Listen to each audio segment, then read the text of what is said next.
40년 마트를 운영하며 자수성가한 어머니가 있었습니다. 이분은 71세로 대구 남산동에 있는 남산주공 아파트에 살고 계시며 남편은 일찍이 작고하셔서 지금은 혼자이신 하태임 여사님이십니다. 저는 박인규라 하는데 지금 남산새마을금고 지점장으로 일하고 있습니다. 처음 하 여사님이 이곳 남산동에서 장사 시작한 때부터 지금까지 거언 40년간 인연이 있습니다. 하 여사님은 저희 금고의 우수 고객이시기도 하고요. 40년 전부터 저희 금고에서는 매일매일 공과금이나 간단한 입출금 서비스를 도와줄 수 있는 서비스가 있었는데 특히 주변 상인들이 바빠서 납기일을 못 챙기는 경우가 많다 보니 이 편의를 위해 저희가 직접 찾아가서 처리하는 업무 시스템이 지금까지 남아 있습니다. 그래서 그 긴 40년 동안 하 여사님을 지켜보았고 저는 너무나 존경해오며 개인사도 서로 이야기할 정도로 잘 알고 있는 고객 중 한 분이시기도 했습니다. 그런데 말입니다. 제가 보기에는 이분 하 사장님은 아들 바보였습니다. 대구 아파트, 서울 강남 아파트, 손으로 일군 테임마트까지 모든 전 재산을 다 아들에게 줬습니다. 엄마, 이번만 도와줘. 평생 효도할게. 그 한마디에 집도 마트도 인생도 다 넘겨줬다고 나중에 들었습니다. 하지만 몇 달 뒤 돌아온 건 아들 부부의 한 통의 문자였다고 했습니다. 어머니, 이 요양원이 VIP 요양원이에요. 편하게 지내세요. 저는 하 사장님이 요양원에 가신 것도 나중에 알게 되었습니다. 그리고 그분이 편안하게 지내라고 아들 내외가 그 요양원으로 보낸 것이 아니라는 것도 단번에 저는 알아보았습니다. 하 여사님이 마트에서 일하는 게 아들 회사의 이미지에 안 좋다며 그 아들은 하 여사님을 요양원에 모셨다고 들었습니다. 그리고 나중에 추가로 하 여사님의 집과 마트를 담보로 대출까지 받았다는 것을 확인했습니다. 얼마 전 하 여사님과의 통화에서 그녀의 아들은 이렇게까지 말했다고 했습니다. 어머니는 이제 아무것도 걱정 안 하셔도 돼요. 그냥 편하게 생활 잘하세요. 자주 연락드릴게요. 그런데 어느 날 갑자기 하 여사님의 전화가 걸려왔었습니다. 박 지점장님, 나 이제 못 참아요. 좀 만날 수 있을까요? 이제 내 인생 계산은 내가 직접 하렵니다. 도와주세요. 라고 하시면서요. 도대체 이게 무슨 상황인가 의아해 하시고 있으시죠? 이 이야기는 한 엄마가 아들 부부의 참교육을 위한 그리고 세상에 반드시 알려서 다시는 자신과 같은 엄마는 없어야 된다는 통쾌한 반격의 기록과도 같은 스토리로 제가 직접 옆에서 목격한 일입니다. 자, 그럼 이 이야기 하태임 여사로부터 직접 들어보시죠. 지금 바로 시작합니다.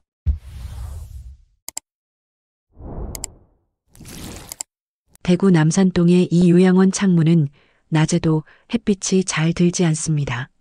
아침 햇살이 잠깐 들다 말고 곧 어두운 그늘로 바뀌곤 합니다. 그날도 그랬습니다. 무기력하게 앉아있던 제 눈에 마당 구석에 핀 한 송이 국화가 들어왔습니다. 그 작은 꽃을 보며 처음으로 제 인생이 끝나가고 있다는 생각이 들었습니다. 저는 하태임입니다. 올해 71이고 40년간 마트를 운영하며 두 손으로 삶을 읽어왔습니다.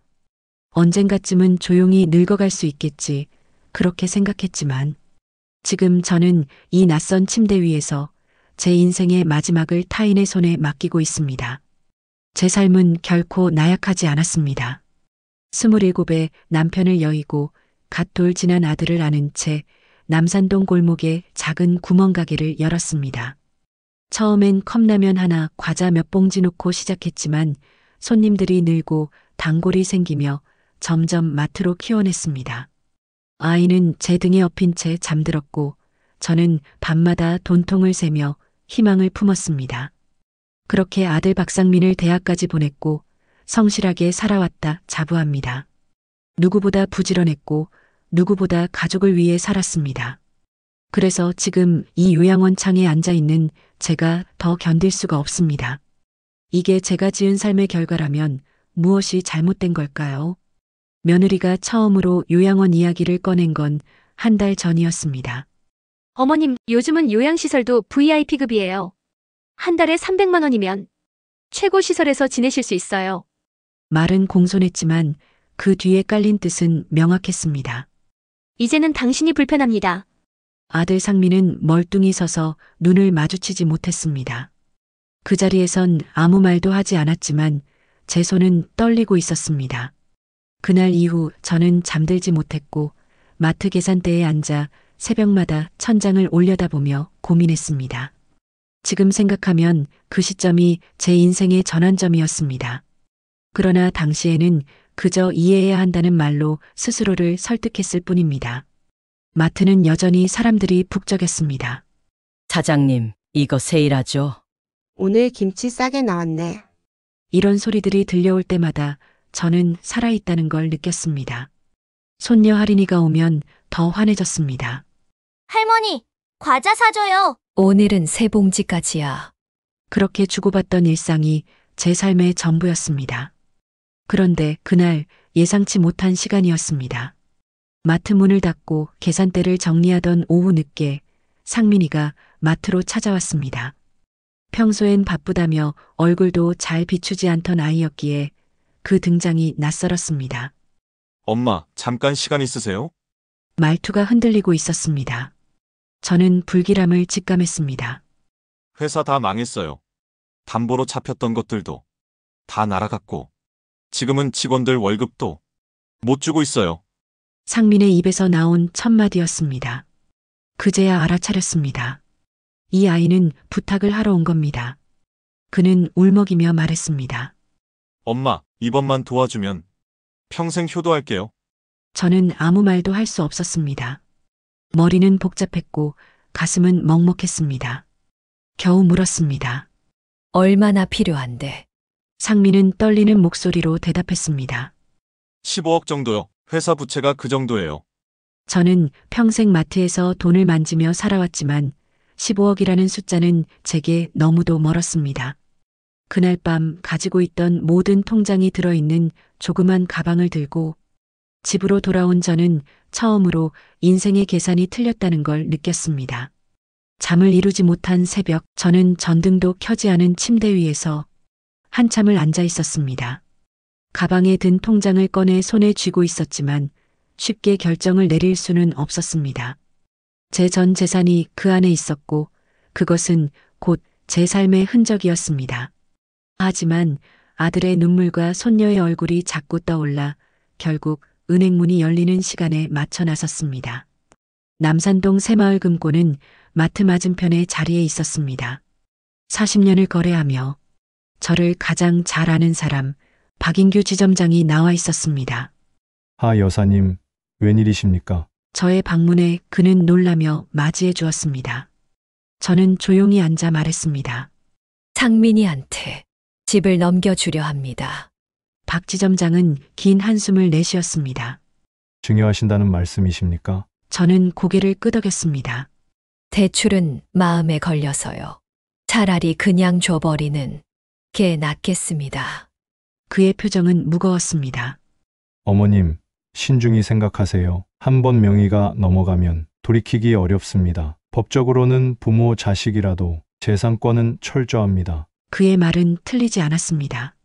하지만 저는 이미 결심을 굳히고 있었습니다. 이 아이가 살고 보니 아무도 없더라 하네요. 그 말을 끝으로 저는 도장을 찍었습니다. 서류를 작성하며 박 지점장은 한 가지 조항을 작게 메모에 넣었습니다. 혹시 모르니까 조건부 조항 하나 넣겠습니다. 저만 알 수 있도록 해두죠. 집으로 돌아오는 길, 저는 마트 앞을 지나쳤습니다. 동네 아이들이 웃으며 아이스크림을 들고 나가는 모습이 보였습니다.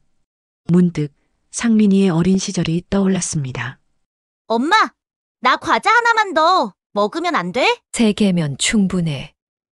더 먹으면 배 아파.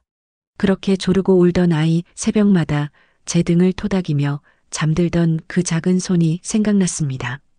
그 아이가 저에게 도움을 요청한다는 사실을 믿기 어려웠습니다. 그래서 마지막이라는 마음으로 저는 그 집과 마트를 아들에게 넘겼습니다. 적어도 이 아이가 다시 일어설 수 있다면 나중에 나를 기억하지 않을까? 그런 희망을 품었습니다. 그로부터 한 달쯤 뒤였습니다. 상민이가 전화를 걸어왔습니다. 엄마, 투자 유치 성공했어요. 무려 50억입니다. 회사 다시 일어날 수 있어요. 그는 흥분에 차 있었습니다. 저는 그 기쁨을 진심으로 축하해 주었습니다. 잘 됐다. 우리 아들 이번에는 꼭 잘 되길 바란다. 그는 이어 말했습니다. 직원들 밀린 월급도 다 해결했어요.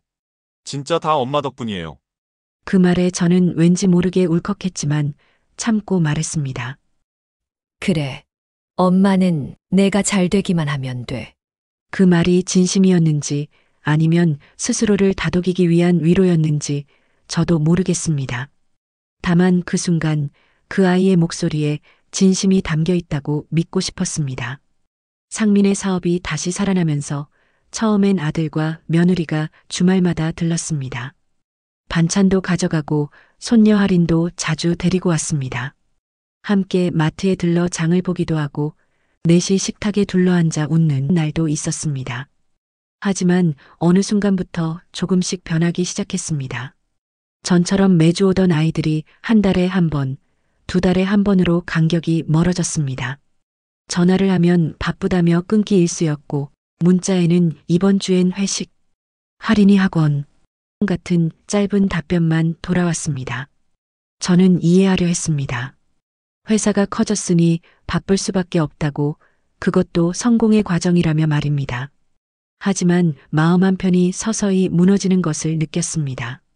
그날도 평소처럼 마트 계산대에 앉아 있었습니다. 아침에 나와선 장부를 정리하고 단골 손님들과 안부를 나누며 하루를 시작했습니다. 그런데 점심 무렵 상민과 며느리 서지은이 갑작스레 찾아왔습니다. 둘은 마트 안으로 들어오지 않고 바로 뒤편 창고 쪽으로 저를 불렀습니다. 이상하다고 느꼈습니다. 평소엔 마트 안에서도 할인이를 데리고 환하게 웃던 아이들이었으니까요. 앉자마자 며느리의 말이 시작됐습니다. 어머님, 요즘 건강 어떠세요? 순간 가슴이 철렁 내려앉았습니다. 그 말 뒤엔 언제나 무언가 감춰진 뜻이 있기 마련이었습니다. 지은이는 망설이지 않고 말을 이었습니다. 요즘은 70 넘으신 어르신들이 요양원에 계시는 게 오히려 자연스러워요. 저희도 정말 고민 많이 했는데요. 이거 한번 보세요, 어머님. 그녀는 노란 봉투 하나를 제 앞에 꺼냈습니다. 고급 브로셔와 요양시설 사진들이 들어 있었습니다. VIP 전용실에 이미 예약도 가능한 상태입니다. 저희가 비용도 전부 부담할 거예요. 옆에서 상민은 아무 말도 하지 않았습니다. 아니, 애써 눈을 피하고 있는 듯 했습니다. 저는 말문이 막혀 아무 말도 하지 못했습니다. 하지만 속에서 무언가가 천천히 끓어오르고 있었습니다. 나는 아직 일을 하고 있고 몸도 성한데 왜 갑자기 요양원이냐? 참았습니다. 순간적으로 치밀어 오르는 분노를 애써 눌렀습니다. 그러나 말을 삼킬 수는 없었습니다. 내가 왜 요양원에 가야 하니? 아직 마트도 지키고 있고 건강해. 그러자 지은이가 조심스레 말을 이었습니다. 그게 상장 준비 중인 회사 입장에선 대표님이 어머님이 아직까지 마트에서 일하신다는 게 좀 이미지에. 순간 제 귀를 의심했습니다. 이미지? 내가 그 아이의 이미지에 방해가 된다는 건가? 상민은 여전히 고개를 숙인 채 말이 없었습니다. 그 자리에서 더는 말을 잇지 못했고 결국 마트 뒷문을 열고 밖으로 나왔습니다. 그때 할인이의 목소리가 들렸습니다. 할머니, 나왔어. 할인이는 저를 보고 환하게 웃으며 달려왔습니다. 그 모습에 저는 꾹 참고 있던 감정을 겨우 삼켰습니다. 아이 앞에서는 울고 싶지 않았기 때문입니다. 오늘은 뭐 사줄 거예요? 할인이의 질문에 저는 애써 웃으며 대답했습니다. 오늘은 내가 제일 좋아하는 새우과자, 새우깡. 마트 안으로 들어가는 동안에도 머릿속은 복잡했습니다. 그날 이후 아이들의 방문은 점점 뜸해졌습니다. 문자로 요양원 관련 링크만 보내오고 전화도 받지 않는 일이 잦아졌습니다. 며느리는 할인이가 학원이 많아서요라 했고 상민은 지금은 회사가 중요한 시기라며 바쁘단 말만 반복했습니다. 마치 제가 점점 그들의 삶에서 사라져가는 기분이 들었습니다. 그리고 어느 날 갑작스러운 어지럼증이 몰려왔습니다. 계산대에서 손님 응대를 하다 그대로 주저앉았고 단골 손님이 119에 전화를 했습니다. 정신을 차린 곳은 병원 응급실이었습니다. 옆에는 아들 상민과 며느리 지은 그리고 담당 의사가 서 있었습니다. 스트레스성 현기증입니다. 정밀 검사를 위해 입원이 필요합니다. 의사가 그렇게 말하자 며느리 지은이는 주저없이 말했습니다. 선생님, 요양병원으로 바로 모시고 싶은데요. 제 말은 필요하지 않았습니다. 다음 날 아침 눈을 떴을 때 저는 이미 요양원 침대에 누워 있었습니다. 하늘은 어두웠고 창문 너머의 낯선 풍경이 무겁게 가슴을 짓눌렀습니다. 결국 이렇게 되는구나 하는 생각뿐이었습니다. 요양원에 온 지 어느덧 보름이 지났습니다. 규칙적인 식사, 간헐적인 산책, 침대에 누워 창밖을 바라보는 일상은 처음엔 고요했고 곧 무감각해졌습니다. 박상민, 내가 말하던 이곳이 어머니를 위한 최선의 선택이라는 말이 이토록 공허할 줄은 몰랐습니다. 하루는 요양원 복도를 걷다 마주친 간호사들이 저를 보며 수군대는 소리를 들었습니다.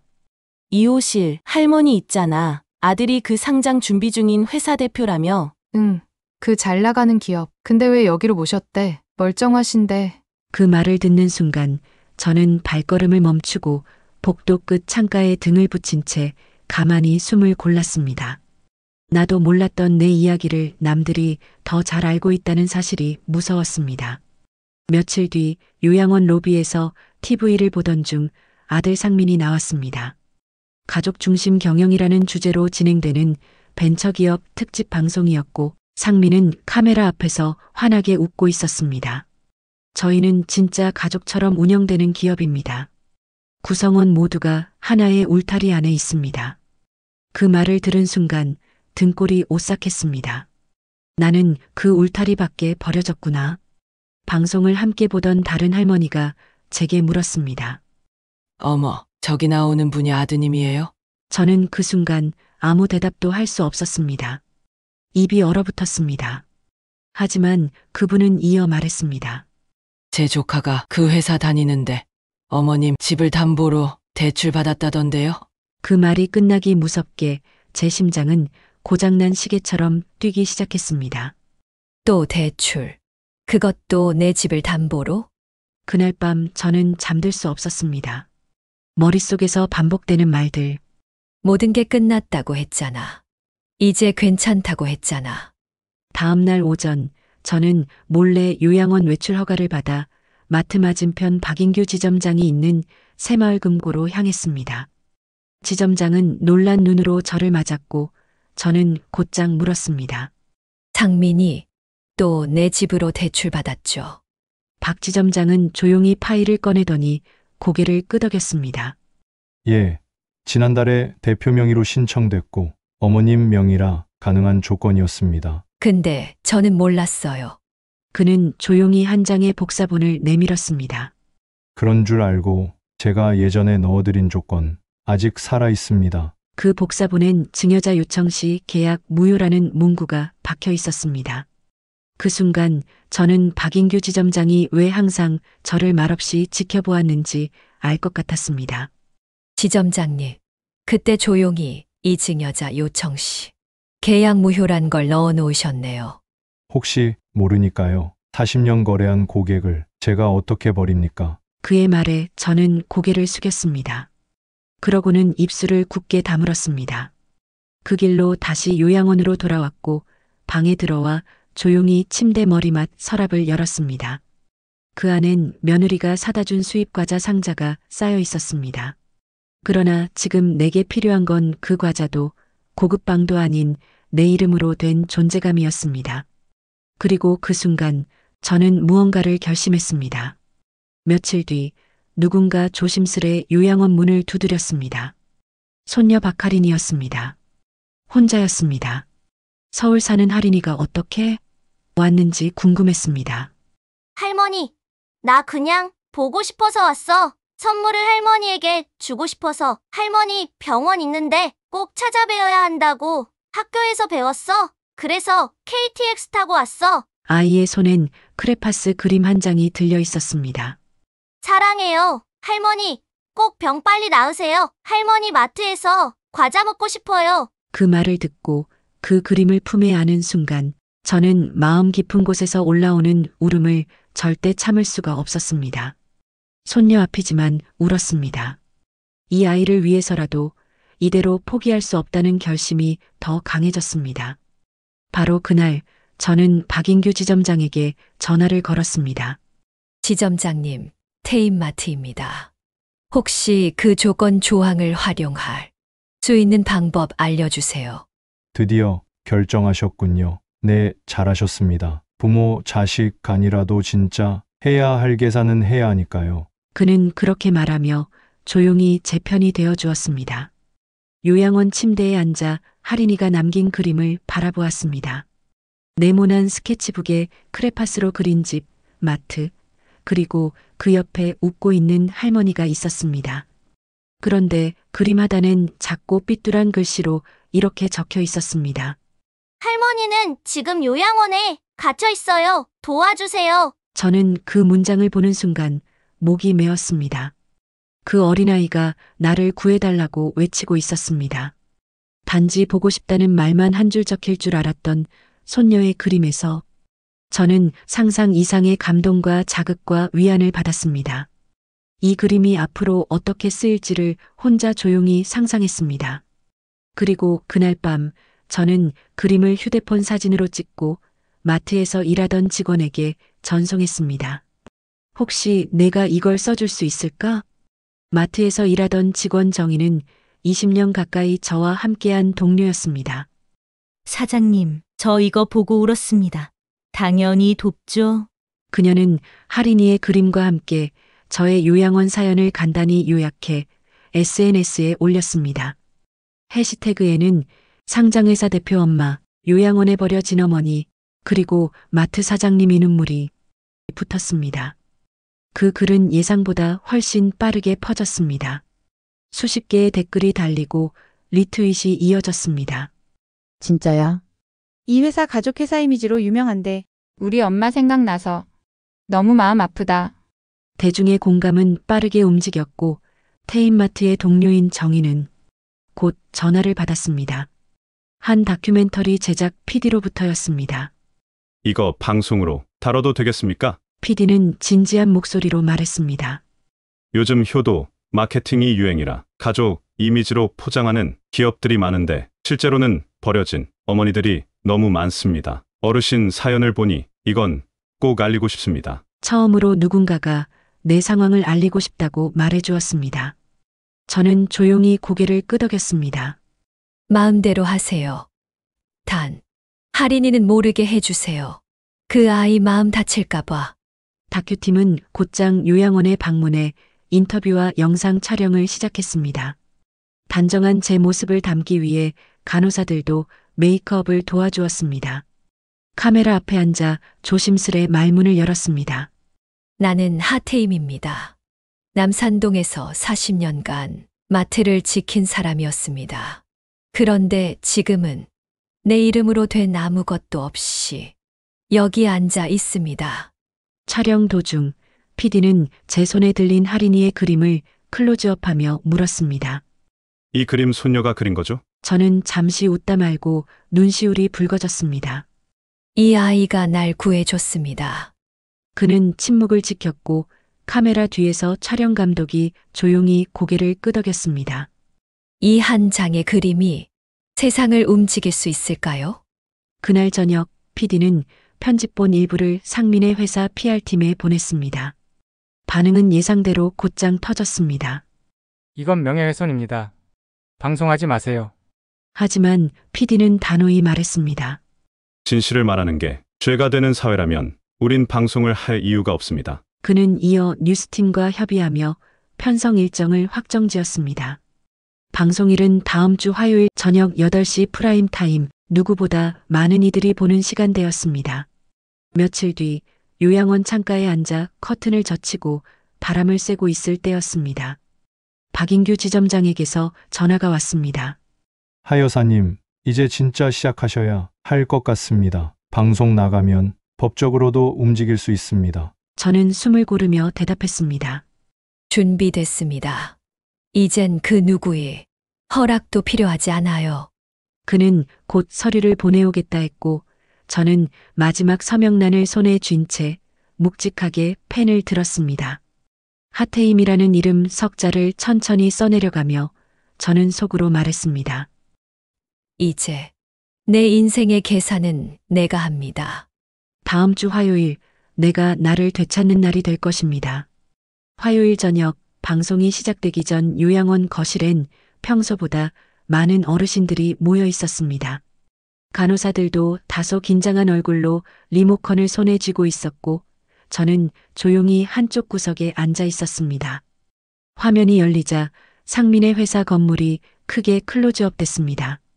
올해의 주목받는 벤처기업 가족 중심 경영의 상징이라는 자막이 깔렸고 이어서 직원들이 웃으며 회의하는 모습, 회식 장면, 복지 공간 등이 편집되어 나왔습니다. 아들 상민은 환한 미소로 말했습니다. 우리 회사의 핵심 가치는 가족입니다. 모든 직원이 내 형제, 내 어머니처럼 느껴지게 하고 싶어요. 저는 그 순간 숨이 막혔습니다. 내 어머니? 정말 그럴까요? 방송 중반 화면은 전환됐고 요양원 복도와 제 방 풍경이 담기기 시작했습니다. 인터뷰 장면에서 저는 조용히 입을 열었습니다. 그 아이가 성공하길 바랐습니다. 그래서 제 집도, 마트도 전부 줬습니다. 그런데 지금 저는 아무것도 가진 게 없습니다.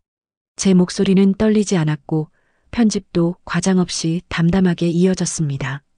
이어 할인이가 그린 그림이 화면에 크게 비춰졌습니다. 할머니는 요양원에 갇혀 있어요. 도와주세요. 그 한 줄 문장이 자막으로 흐르자 요양원 안은 정적에 휩싸였습니다. 간호사들도 다른 어르신들도 말없이 화면을 바라보았습니다. PD는 그렇게 진짜 가족의 부재를 고요하게 던졌습니다. 방송이 끝나자 인터넷은 순식간에 들끓기 시작했습니다. 가족이라며? 엄마는 요양원에 가둬놓고 그림 보는데 눈물 난다. 우리 엄마한테도 미안해졌음. 상민의 회사 홈페이지는 항해 글로 마비되었고 방송 이후 투자사에서 계약을 유보하겠다는 공식 입장을 발표했습니다. 그 다음 날 아들 상민의 회사는 코스닥 상장 심사를 자진 철회했습니다. 그 소식을 들은 저는 마트 직원 정희에게 조용히 전화를 걸었습니다. 수고했어. 너 덕분에 여기까지 왔네. 정희는 울먹이며 말했습니다. 사장님, 아직 안 끝났어요. 이제 시작이에요. 꼭 되찾으셔야죠. 그 말에 저는 고개를 끄덕였습니다. 그렇습니다. 이건 단순한 복수가 아니라 제 이름을 되찾는 과정이었습니다. 며칠 후 박인규 지점장과 함께 법원에 증여 무효 소송을 접수했습니다. 그는 조용히 서류를 건네며 말했습니다. 하 여사님, 증여 당시 정서적 강요와 경제적 종속 관계가 인정되면 법적으로 충분히 가능합니다. 저는 펜을 들고 제 이름 석자를 또박또박 써내려갔습니다. 법정에 들어선 날 법대 건너편에 앉은 아들과 며느리는 저를 똑바로 보지 못했습니다. 어머니, 이게 꼭 이렇게까지 가야 하나요? 그 말에 저는 단호하게 대답했습니다. 가족이라면 이렇게까지 안 왔겠지. 판사의 눈빛은 진지했고 분위기는 침묵 속에 흘렀습니다. 하지만 저는 단 한 번도 고개를 숙이지 않았습니다. 지금 제게 남은 건 오직 내 이름 하나뿐이었습니다. 그날 밤 요양원 창밖으로 보이던 바람결이 달라졌습니다. 방송 이후 찾아온 후원자들이 저에게 직접 연락을 주셨고 일부 시민단체에선 고령자 권리보호 캠페인을 제안했습니다. 저는 놀랐지만 감사했습니다. 누군가의 엄마였고 누군가의 사장이었고 지금은 누군가의 이야기였던 제 삶이 다른 이들에게 울림이 되었다는 사실에 그날 저는 처음으로 요양원 간판 앞까지 산책을 나갔습니다. 입구 유리문에 비친 제 얼굴은 여전히 늙었고 눈가의 주름은 깊어졌지만 그 안의 눈빛은 오히려 단단해져 있었습니다. 내일은 다시 마트를 찾아가 보기로 했습니다. 아직 문을 열 수 있을지 모르지만 내 두 발로 다시 서고 싶었습니다. 법정에서의 싸움은 3달 가까이 이어졌습니다. 상민 측은 초반엔 대응조차 피하며 시간을 끌었습니다. 그러나 방송 이후 여론이 악화되자 급히 변호사를 선임하고 무효 소송을 부당하다고 주장했습니다. 그들은 자발적인 증여였으며 효도의 일환으로 요양원을 권유한 것일 뿐이라는 입장을 냈습니다. 하지만 내가 낸 증거와 PD가 남겨준 기록, 그리고 박인규 지점장이 보관한 조건부 증여 서류는 말보다 강했습니다. 재판 마지막 날, 저는 마지막 진술에서 조용히 말했습니다. 저는 아들의 성공을 빌며 제 삶 전체를 내어주었습니다. 하지만 그 대가는 단절과 고립이었습니다. 저는 지금 제 이름을 되찾기 위해 여기에 섰습니다. 그날 저는 어느 때보다 떳떳했습니다. 판결은 빠르게 내려졌습니다. 본소는 증여계약 무효를 인정한다. 피고는 원고에게 강남 소재 아파트 및 부동산의 명의 회복을 즉시 이행하라. 그 문장을 듣는 순간 다리가 풀려 주저앉을 뻔했습니다. 하지만 저는 곧 두 손으로 무릎을 짚고 다시 일어섰습니다. 박 지점장이 다가와 제 어깨를 가볍게 두드리며 말했습니다. 이제 하 여사님 이름으로 돌아왔습니다. 저는 그 말을 들으며 가만히 웃었습니다. 세상에서 가장 값진 웃음이었습니다. 비록 아들의 성장을 막았다는 아픔은 있는 슬픈 웃음이었습니다. 상민은 끝까지 말을 하지 않았고 지은은 무표정한 얼굴로 법정을 빠져나갔습니다.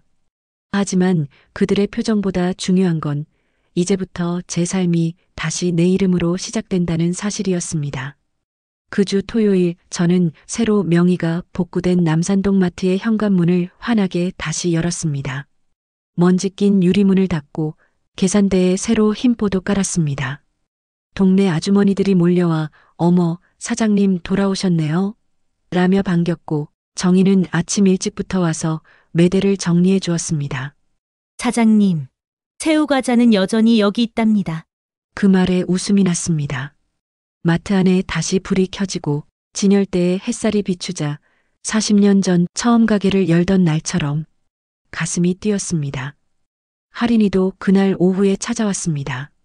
할머니, 오늘은 과자 5개까지 돼요? 저는 고개를 끄덕이며 말했습니다. 오늘은 10개도 된다. 우리 할인이라면. 마트 구석 계산대에 앉아 첫 손님을 기다리는 동안 저는 문득 지난 한 해를 떠올렸습니다. 요양원의 창문, 낯선 병원 침대, 아무도 찾지 않던 고요한 복도, 그리고 그 끝에서 다가온 작은 그림 한 장과 아이의 따뜻한 손. 나를 다시 일으킨 건 결국 돈도 명의도 아닌 진심이었습니다. 그 진심이 그림으로, 방송으로, 서류로 이어져 결국 내 삶을 되찾게 해주었습니다. 마트 문을 드나드는 사람들과 나누는 소소한 인사, 깎아주는 1,000원어치 할인, 그런 일상이 얼마나 소중한지 다시 깨달았습니다. 이곳은 단순한 가게가 아니라 내 인생이 고스란히 녹아있는 자리였습니다. 저녁 무렵 마트 셔터를 잠그기 전 간판을 올려다보았습니다. 테인마트. 다시 그 이름으로 돌아온 간판은 너무도 익숙했고 동시에 새로웠습니다. 할인이와 손을 잡고 집으로 향하는 길에 저는 조용히 속삭였습니다. 고맙다, 할인아. 너 아니었으면 할머니는 평생 침대에서 일어나지 못했을 거야. 할인은 아무 말 없이 제 손을 꼭 잡았습니다. 그리고 그날 밤 마트 앞 골목길을 지나가는 사람들 사이로 오랜만에 마주치는 눈빛과 인사가 오갔습니다. 저는 느꼈습니다. 이제 내 인생의 계산은 내가 합니다. 진짜 인생은 지금부터 다시 시작입니다. 마트 문을 열고 들어오는 아침 햇살은 유난히 따뜻했습니다. 새벽같이 들른 단골 아저씨가 카트에 라면 몇 봉지를 담으며 말했습니다. 사장님 다시 돌아오셔서 얼마나 반가운지 몰라요. 저는 웃으며 계산대에 앉아 바코드를 찍었습니다. 삑 소리가 그리웠습니다. 손가락이 익숙하게 계산기 위를 누를 때마다 내가 다시 내 자리를 되찾았다는 실감이 더해졌습니다. 오전 내내 사람들은 들락날락했고 정희는 주문한 채소 박스를 정리하느라 분주했습니다. 마트는 다시 살아났습니다. 그리고 저는 그 가운데에 있었습니다. 누구의 엄마도 누구의 책임도 아닌 내 이름 하태임으로 서 있었습니다. 그날 오후 상민에게서 편지 한 통이 도착했습니다. 엄마, 미안합니다. 저는 제 성공이 전부인 줄 알았습니다. 엄마의 존재가 그 안에 얼마나 큰지 몰랐습니다. 짧은 몇 줄의 문장이었지만 그 안엔 무너진 자존심과 뒤늦은 후회가 담겨 있었습니다. 저는 오래도록 그 편지를 바라보다 봉투 안으로 다시 넣었습니다. 용서란 상대를 위한 것이 아니라 나 자신을 위한 선택이란 말을 떠올렸습니다. 그날 밤 제 일기장에 조용히 썼습니다. 박상민, 너는 여전히 내 아들이지만 이제 내 인생엔 아들 너가 중심이 아니야. 그리고 나는 그 페이지를 덮고 다시 눈을 감았습니다. 잠이 깊이 들었습니다. 오랜만에 평화로운 밤이었습니다. 며칠 후 할인이 학교에서 그린 또 다른 그림이 담긴 액자와 휴대폰 메시지가 도착했습니다. 이번엔 마트 앞에서 할머니와 할인이가 함께 웃고 있는 그림이었습니다. 할머니는 이제 갇혀있지 않아요. 자유롭게 웃고 있어요. 아이의 그림 속에서 나는 다시 웃고 있었습니다. 이 작은 생명이 나를 붙잡아줬고 내 마음 깊은 곳까지 위로해 주었습니다. 마트 카운터 뒤쪽에 지난번 할인이가 건네준 그림을 액자에 넣은 것과 이번에 보내준 그림이 담긴 액자를 나란히 걸어두었습니다. 테임마트의 카운트 뒷공간은 돈보다 훨씬 더 소중한 나만의 공간이 되었습니다. 아이의 그림이 있어 내가 무너지지 않았고 다시 일어날 수 있었음을 잊지 않기 위해 그렇게 보관했습니다. 주말이 되자 근처 아이들이 마트를 찾아오기 시작했습니다. 사장할머니, 여기 과자 이거 2+1이죠? 이거 엄마가 좋아하는 거예요. 그 아이들의 말에 저는 웃으며 대답했습니다. 그래, 오늘은 덤으로 하나 더 얹어줄게요. 삶은 거창하지 않았습니다. 단지 누군가와 소소한 기쁨을 나누는 순간들이 쌓여 인생이 된다는 걸 저는 이제야 깨달았습니다. 누군가에겐 작은 마트일지 모르지만 내게는 세계였고 전부였습니다. 하태임의 인생은 여기서 다시 태어났고 이제는 끝까지 나답게 살아가기로 마음먹었습니다. 어느 누구에게도 기대지 않고 내 이름으로 내 방식으로 살아갈 것입니다. 밤이 되자 마트 셔터를 천천히 내리며 하늘을 올려다보았습니다. 별이 하나 둘 떠 있었습니다. 잘했어, 정말 잘했어. 저는 작게 중얼이며 셔터를 닫았습니다. 그 순간 유리문 너머 제 모습이 비쳤고 그 속엔 더 이상 주저앉은 여인이 아닌 자신 있게 서 있는 하태임이 있었습니다. 다시 계산기를 꺼내어 첫 장부를 작성했습니다. 오늘 판매량, 들어온 물건, 고객 응대, 그리고 맨 마지막 줄에 이렇게 썼습니다. 이제 내 인생의 계산은 내가 합니다. 마트에 불이 꺼졌고 골목은 조용해졌습니다. 그러나 내 마음은 그 어느 때보다 환했습니다. 마트도 줬습니다. 마음도 줬습니다. 그 대가로 받은 건 요양원이었습니다. VIP라 불리는 겉만 번지르르한 감옥. 이제 어머님은 편하게 쉬세요. 편하긴 누가 편한데? 나는 그곳에서 내가 가족에게 버려졌다는 진실을 매일 씹어 삼켰습니다. 그리고 결심했습니다. 가만히 있지 않겠다고. 이제부터는 내가 계산하겠다고. 집도 마트도 이름도 다시 되찾았습니다. 세상은 내게 등을 돌렸지만 나는 내 등을 스스로 세웠습니다. 이제 나는 누구의 엄마로서가 아닌 하태임으로 살아갑니다. 이 이야기는 끝이 아닙니다. 누군가를 위해 다 바친 당신이 다시 당신 이름으로 서야 할 이유입니다. 여기까지가 하태임 여사의 이야기였습니다. 저는 40년간 은혜원으로서 다시 조용히 생각해 봅니다. 작은 10원짜리 하나도 귀중히 하며 키워왔던 자식, 결국 도움이 필요할 때 도움을 줘야 합니다. 혈연이니까요. 하지만 하태임 여사처럼 모든 것을 주어서는 안 됩니다. 그것은 하태임 여사 본인을 위해서가 아니라 가장 사랑하는 자식을 위해서 그렇게 해야 하지 않을까. 조용히 제 생각을 정리해 봅니다. 이번 이야기는 여기까지입니다. 구독, 좋아요, 알림 설정을 부탁드립니다. 이 채널을 운영하고 다음 컨텐츠를 제작하는데 가장 큰 힘과 에너지가 되기 때문에 여러분의 관심이 필요합니다. 꾹 눌러주세요. 감사합니다.